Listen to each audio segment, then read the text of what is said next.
Hare Krishna and welcome to my soul school. हमने पिछले episode में देखा भगवान अर्जुन को बता रहे हैं कि आत्मज्ञान कौन कर सकता है। आज देखते हैं भगवान अर्जुन के माध्यम से हमें अपने जीवन को बेहतरीन बनाने के लिए क्या सिखा रहे हैं। तो चलिए शुरू करते हैं अध्याय 2 के 30वें श्लोक से। भगवान अर्जुन को समझाते हैं, हे भरतवंशी, शरीर में रहने वाले यानी कि हमारी आत्मा का कभी भी वध नहीं किया जा सकता, अतः तुम्हें किसी भी जीव के लिए शोक करने की आवश्यकता नहीं है। भगवान अर्जुन को समझा रहे हैं यहाँ पर इस श्लोक में। भगवान एक बार फिर अर्जुन को अनेक प्रकार से वर्णन करते हुए यह सिद्ध करते हैं कि आत्मा अमर है और शरीर नाशवान है। लेकिन भगवान यहाँ यह नहीं कह रहे कि आत्मा अमर है तो लड़ाई झगड़े करते रहो, पर युद्ध में आप हिंसा करना नहीं छोड़ सकते क्योंकि वहां इसकी जरूरत है।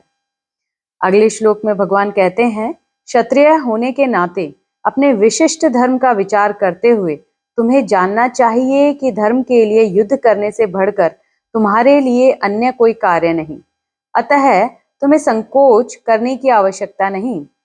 भगवान अर्जुन को समझाते हैं, तुम क्षत्रिय हो अर्जुन, जो क्षति या हानि से रक्षा करता है, और तुम्हारा धर्म है कि तुम युद्ध करो। स्वधर्म अर्थात आपका अपना धर्म जो आपको आत्मा की मुक्ति के लिए करना चाहिए वह करो, अन्यथा मनुष्य की आत्मा अपना शरीर बदलती रहती है।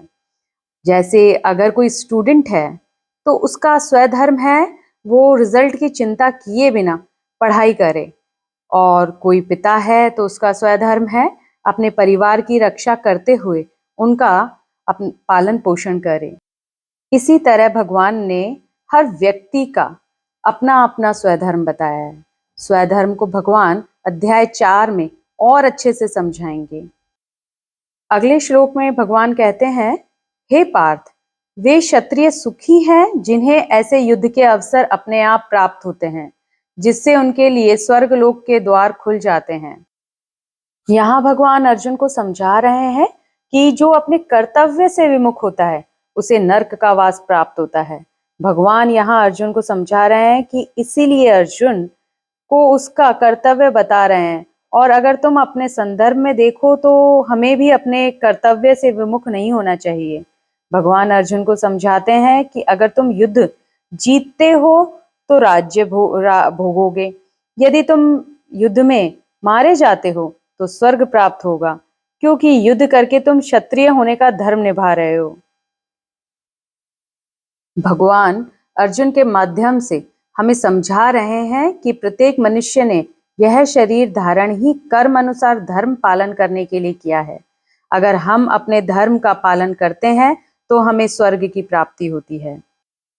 आगे भगवान अर्जुन को कहते हैं, किंतु यदि तुम युद्ध करने के स्वधर्म को संपन्न नहीं करते तो तुम्हें निश्चित रूप से अपने कर्तव्य की उपेक्षा करने का पाप लगेगा। तुम योद्धा के रूप में भी अपना यश खो दोगे।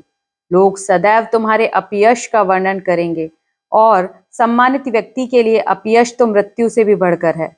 जिन जिन महान योद्धाओं ने तुम्हारे नाम तथा यश को सम्मान दिया है वे सोचेंगे कि तुमने डर के मारे युद्ध भूमि छोड़ दी, और इस तरह वे तुम्हें तुच्छ मानेंगे। तुम्हारे शत्रु अनेक प्रकार के कटु शब्दों से तुम्हारा वर्णन करेंगे और तुम्हारी सामर्थ्य का उपहास करेंगे। तुम्हारे लिए इससे दुखी दाई और क्या हो सकता है। हे कुंती पुत्र, तुम यदि युद्ध में मारे जाओगे तो स्वर्ग प्राप्त करोगे, या यदि तुम जीत जाओगे तो पृथ्वी के साम्राज्य का भोग करोगे। अतः दृढ़ संकल्प करके खड़े हो जाओ और युद्ध करो। तुम सुख या दुख, हानि या लाभ, विजय या पराजय का विचार किए बिना युद्ध के लिए युद्ध करो। ऐसा करने पर तुम्हें कोई पाप नहीं लगेगा। यहाँ भगवान कहते हैं, तुम यह युद्ध अपनी इंद्रिय तृप्ति के लिए नहीं कर रहे हो जो तुम्हें पाप लगे। प्रत्येक मनुष्य को अपना कर्म हानि या लाभ के विचार के बिना करना चाहिए, इस तरह वह पाप मुक्त रहता है। इसीलिए कहते हैं, अपना कर्म करो, अगर सफल होते हो तो सफलता हाथ लगती है, और यदि विफल होते हो तो सीख हाथ लगती है। Thank you for watching this video. Like, share and subscribe.